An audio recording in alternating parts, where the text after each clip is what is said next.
Hello friend, શિલ્પાસ કિચનમાં તમારું સ્વાગત છે। આજે આપણે બનાવવાના છીએ વ્રત માટે ફરાળી સાબુદાણાની ખીચડી। તો તેના માટે આપણે લઈશું ઝીણા સમારેલા બટેટા, લીલું મરચું, સિંગદાણાનો ભૂકો, સિંગ, કોથમીર, ખાંડ, લીંબુ, તેલ, હળદર, આખું જીરું, મીઠું, 3 થી 4 કલાક પલાળેલા સાબુદાણા જે મેં નિતારીને લીધા છે। એક પેનમાં આપણે તેલ એડ કરીશું, તેમાં આપણે સિંગદાણા એડ કરીશું અને રોસ્ટ કરી લેશું।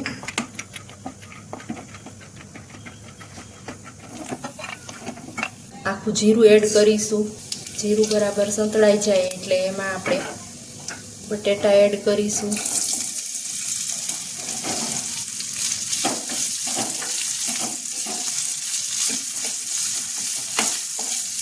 હવે તેમાં આપણે બટેટા પૂરતું મીઠું એડ કરીશું, લીલું મરચું એડ કરીશું,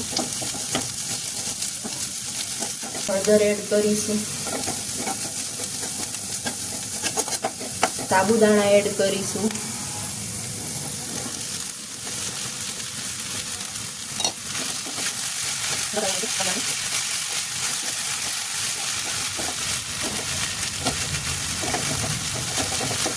સ્વાદ અનુસાર મીઠું એડ કરીશું।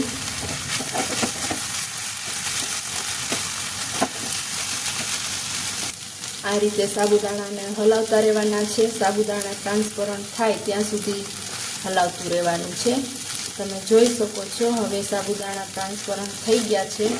હવે એમાં આપણે સિંગદાણાનો ભૂકો એડ કરીશું।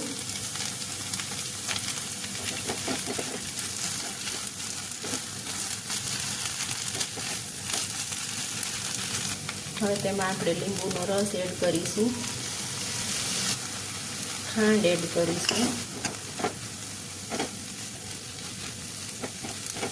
સિંગદાણા એડ કરી દેશું, બરાબર મિક્સ કરી લેશું।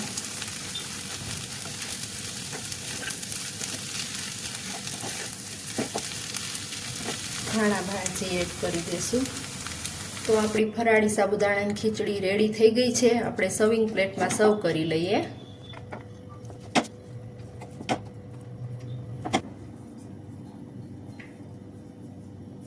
જો તમને મારો આ વિડીયો પસંદ આવ્યો હોય તો વિડીયોને લાઈક કરજો, શેર કરજો અને મારી ચેનલને સબસ્ક્રાઈબ કરજો। બેલ આઇકન દબાવવાનું ન ભૂલતા।